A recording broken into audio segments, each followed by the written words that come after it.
절약정신과 짠돌이 구두쇠는 종이 한 장 차이라나요?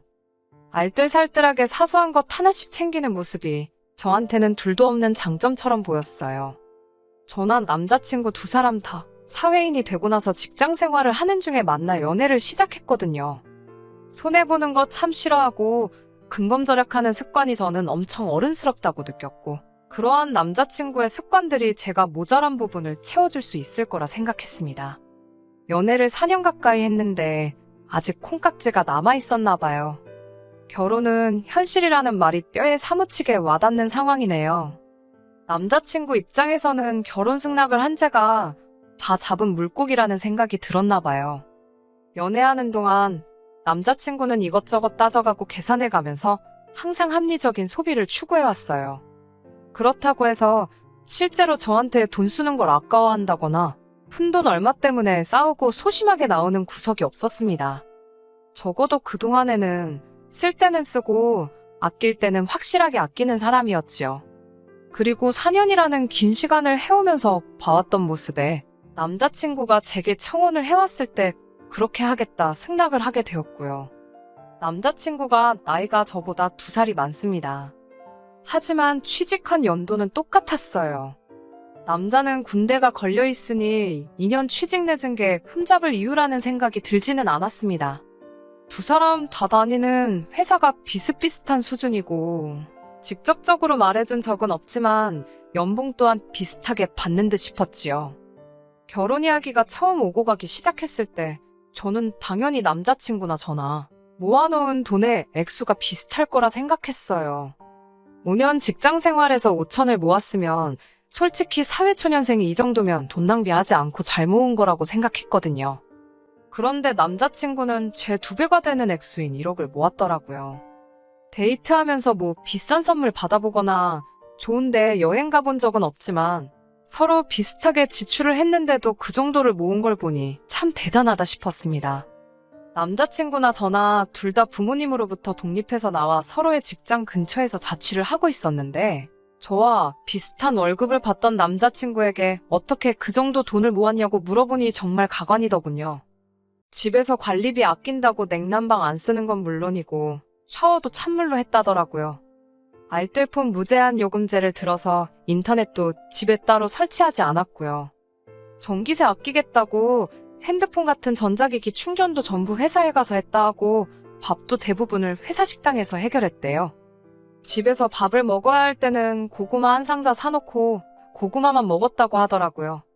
심지어 그 고구마도 회사 탕비실에 있는 전자레인지로 쪄오고 집에서는 정말 잠자는 것 외에는 아무것도 안 했다고 하는 겁니다.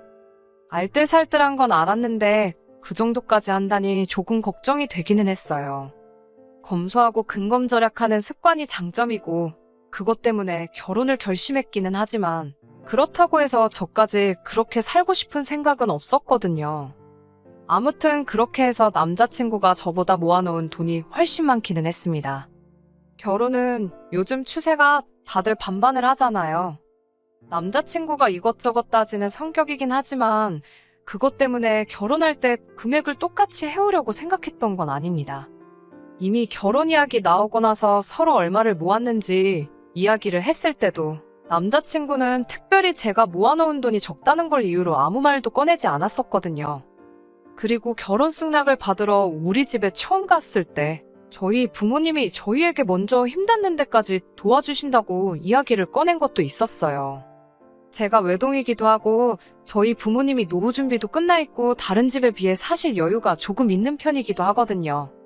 그래서 딱 남자친구가 모아놓은 금액에 맞추기 위해서 저희 부모님한테 5천 정도를 지원받을 생각을 가지고 있었습니다.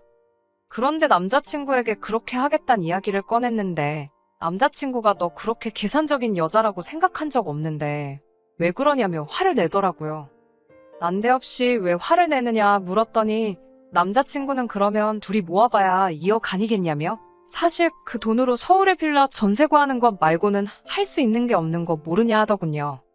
요즘 대출금리가 어쩌고 저쩌고 서울에 아파트가 얼마고 모자란 돈을 대출받으면 그러면 한 달에 이자가 얼마, 우리 월급에 생활비 내고 대출이자 내고 얼마가 남고 그러면 한 달 공과금에 대출이자 생활비까지 내고 나면 우리 수중에 얼마밖에 안 떨어진다. 이 계산을 하고 있는 겁니다.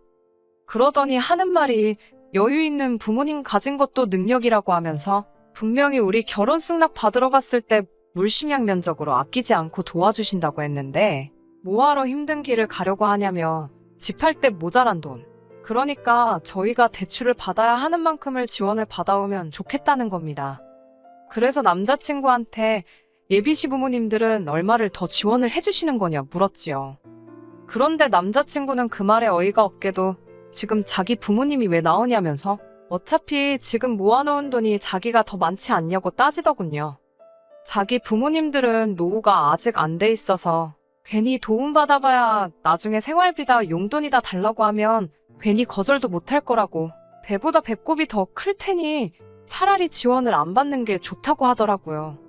무슨 말을 하고 싶은지는 대충 이해가 갔지만 아무리 저희 부모님이 여유가 있다고 해도 이게 경우는 조금 아니지 않나 싶기도 했습니다. 그런데 다행스럽게도 저희 부모님께서 흔쾌히 집을 해주시겠다고 이야기를 해오셨지요. 안 그래도 저희 외삼촌이 가지고 있는 아파트가 하나 있는데 요즘 집값도 내려가고 있고 급전도 필요하고 해서 정리 중인 게 있다면서 그 집을 아예 얻어주시겠다 하시더라고요. 저희 모은 돈으로 실내도 싹 다 갈아엎고 그러면 신혼부부 살기에는 모자랄 곳 없을 거라고. 그리고 저희가 모아놓은 돈을 가지고는 차를 사도 되고 훗날을 도모하기 위해 저금으로 가지고 있어도 되지 않겠냐고 하더라고요. 몸둘바를 모를 정도로 감사했습니다. 여기까지는 정말 수월하게 지나갔어요. 비록 예비시댁에서는 돈 한 푼 지원받지 못하는 상황에서 저희 집에서 집을 해주는 거나 마찬가지인 상황이 되었지만 말입니다. 저희 부모님이 노후 준비가 다 되어 있는 상황이기는 했지만 그래도 다른 것도 아니고 집을 해주셨는데 다른 건 몰라도 저희가 어느 정도 자리가 잡히게 되고 부모님께서 완전히 은퇴를 하게 된다면 그때 가서 매달 용돈을 드리고 싶은 생각이 들었습니다. 노후 준비가 되어 있다고 하더라도 돈을 곳간에 쌓아놓고 필요할 때마다 꺼내 쓰시는 분들도 아니셨고 큰 지출을 하시게 되는 만큼 분명히 노후 대책에도 어느 정도 영향이 있을 거라는 생각이 들었어요. 그래서 이 정도 도움을 받았는데 조금이나마 제가 해드릴 수 있는 건 해주고 싶은 마음이 있었지요. 그런데 막상 남자친구는 집을 해주신다는 말을 들었을 땐 뛸 듯이 기뻐했으면서 용돈을 드리고 싶다는 제 말에는 인상부터 팍 쓰더군요. 남자친구가 했던 말 중에 예비시댁에서 도움받으면 생활비다 용돈이다 달라고 하면 줘야 하지 않느냐고 하지 않았냐고 따졌지요. 그랬더니 남자친구가 자기 뜻은 안 바꿔 안 준다는 거지 받게 되면 뭘 하겠다고 했던 말이 아니랍니다. 그렇다고 예비시댁에서 돈 한 푼도 안 받았다고 해서 저희 부모님한테만 주고 남자친구 부모님한테는 안 주겠다 하는 것도 아니었거든요.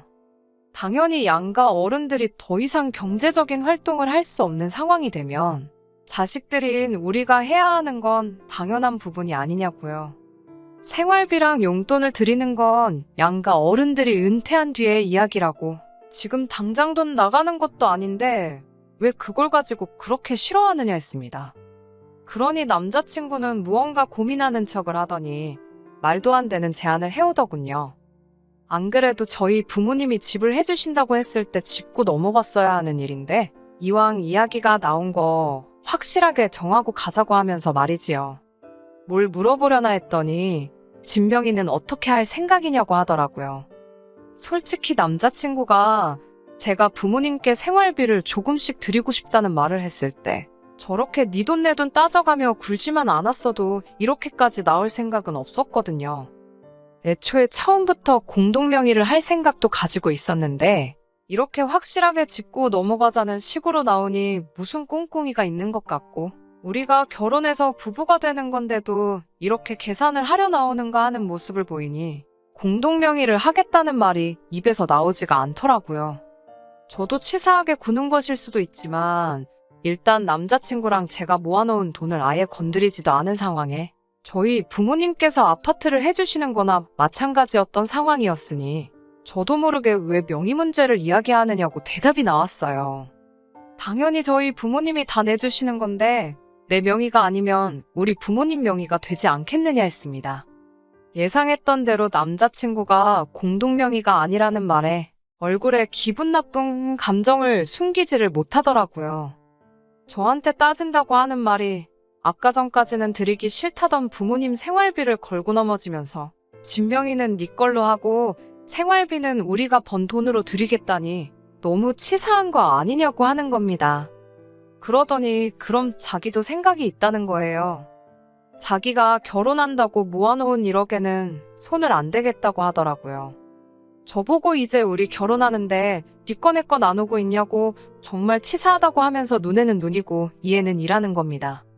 자기도 저랑 결혼을 준비하는 남자이기 이전에 부모님 자식이라고 효도하고 싶지 않은 자식이 세상에 어디 있겠냐면서 저랑 결혼은 하되 여태 모아놓은 돈은 부모님 드리겠다고 선언을 하는 겁니다. 어차피 진명이도 제 걸로 할 텐데 우리 재산을 합치는데 무슨 의미가 있냐고 하더라고요. 그러면서 그냥 결혼은 하고 각자 수입도 알아서 관리하자고 하더라고요. 부모님께 생활비를 드리던 용돈을 드리던 각자 돈 관리하니까 생활비 내고 나면 남은 돈은 어떻게 쓰던 자유라고 하면서 말이지요. 요즘 반반 결혼하면서 각자 월 수입도 알아서들 관리한다고 하기는 하지만 이건 조금 경우가 다른 문제라고 생각했어요. 말이야 번드르르 하게 하고 있지만 솔직히 지금 하는 말은 자기 돈 한 푼도 안 쓰고 결혼하겠다 이 말이잖아요. 집도 여자 집에서 해와 진명이가 제 쪽으로 되어 있으니 집 고치는 것도 당연히 제가 모은 돈에서 충당해야 한다는 뜻이고 말이에요. 심지어 결혼 전에 모은 돈은 부모님 노후자금 쓰시게 다 드리고 온다고 하는데 어이가 없더라고요. 내가 집을 해오는데 이게 정말 공평하다고 생각하느냐 따지니 남자친구가 공평하다고 하면서 집 때문에 그러는 거면 자기가 다달이 월세로 20만 원씩은 주겠다고 하는 겁니다. 저도 조금 남자친구가 받기만 하려는 모습에 실망한 게 있기도 하고 억지 부리는 부분도 없지 않아 있었지만 남자친구가 굉장히 계산 다 해본 것처럼 논리적인 척 하면서 떠들어대고 있는 꼬라지를 보니 다시 생각이 들더라고요. 남자친구한테 네 말이 맞다고 인정해줬어요. 진명이도 내 거고 우리 앞으로 잘 살기 위해 도움을 받는 건데 집을 해줬다는 이유로 매달 생활비 드릴 생각을 하면 돈이 아까운 것도 이해하겠다고요. 그리고 각자 자기 부모님한테 잘하고 싶은 마음은 똑같은 거고 그것도 이해한다고요. 그래서 모은 돈도 부모님 다 주던지 말던지 알아서 하라고 했어요. 자식이 부모한테 잘하겠다는데 나부터 그러자고 했는데 그걸 아니라고 할 수는 없는 노릇이라고요. 그러니 남자친구가 싱글벙글 입이 귀에 걸리더라고요. 그러면서 가전이나 혼수는 그래도 서로 같이 쓸 거니까 그 돈은 저랑 반반씩 하겠다고 나오는 겁니다. 그 와중에도 저랑 같이 쓸 가전가구라고 해서 반반씩 하겠다는 거 보니 웃기지도 않아서 웃음도 나오지 않더라고요. 나 말 안 끝났는데 자르지 말라고 능글거리면서 지 속내를 다 털어놓던 남자친구 입을 다물게 만들어 놓고 그리고 나서 본론을 딱 말해줬습니다. 그냥 결혼 안 하겠다고 뒤집어 엎어버리겠다고요. 돈 굳었다는 생각에 싱글벙글거리던 남자친구가 대뜸 결혼 뒤집어 엎어버리겠다는 말을 듣더니 표정이 싹 굳어가지고는 안절부절하지 못하더라고요. 이해를 못하는 것 같아서 한 번 더 말해줬어요. 그냥 오늘부로 끝이라고 끝내자고 하는 말이라고요.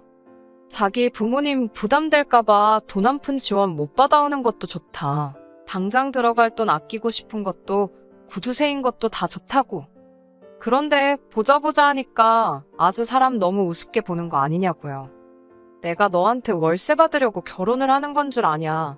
부모님한테 말해서 집까지 해오겠냐고. 남편한테 월세 받으면서 살 거면 그게 룸메이트지. 뭐하러 결혼까지 할 필요가 있느냐고 했습니다. 이거 내 거 알아서 다 따로 챙기고 월세 내고 내 집에서 얹혀 살겠다는데 나는 룸메이트 필요 없으니까 네가 모은 돈 네 알아서 하고 그냥 결혼도 하지 말자고 말하고 자리 박차고 나왔습니다. 그리고 어디 한번 서울에서 20만 원짜리 월세 아파트 잘 구해보라고 했어요. 그 와중에도 돈 아끼고 싶어서 어디 20만 원을 월세라고 줄 생각을 하고 있느냐고요. 쫓아와서 사과하면 풀릴 줄 알았는지 한참 지나서 저 먼발치서 쫓아와서는 자기가 잘못 생각했다며 다시 생각해보자고 월세를 2배를 더 주겠답니다. 20만 원 주기로 한 걸 40만 원 준다고.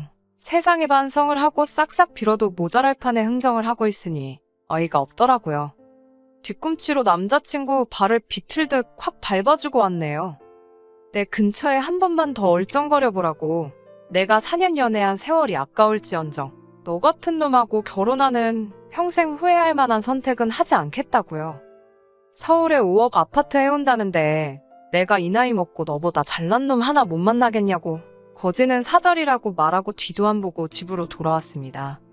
그 와중에도 밟힌 지 발등이 아파서 신경 쓰였는지 아니면 자기도 자기가 한 짓이 가망이 없다고 생각을 한 건지 멀어지는 저를 쫓아올 엄두도 못 내고 있는 남자친구를 보니 헤어져도 100번은 잘 헤어졌다는 생각이 들었습니다. 계산적이고 사소한 것 따지는 성격 진작에 알고 있긴 했지만 저는 최대한 좋은 점만 보려고 했어요. 결혼하면 아마 두 사람의 서로 다른 성격이 시너지를 일으킬 거라고 생각했고 서로의 단점들을 보완해줄 수 있을 거라 믿어 의심치 않았거든요. 그런데 그냥 지 속은 챙길 거 다 챙기고 싶어 하면서 남의 주머니에 지 돈 들어가는 거 아까워서 견디지 못하는 구두쇠 짠돌이었다는 걸 그 본질을 깨닫지 못한 제가 참 바보였네요. 그래도 마지막에는 속 시원하게 단칼에 잘라낼 수 있어서 다행입니다. 결혼을 못해서 안달이 난 것도 아니고 오히려 시간적 여유가 생긴 것 같으니 부모님한테 잘하면서 천천히 조급하지 않으려고 합니다. 좋은 짝이 있다면 제가 찾을 필요도 없이 제 옆에 나타날 거라 믿으니까요. 끝까지 들어주셔서 감사합니다. 오늘의 사연은 여기까지입니다. 구독과 좋아요, 알람 설정 부탁드리고 더 좋은 사연으로 다시 찾아뵙겠습니다. 감사합니다.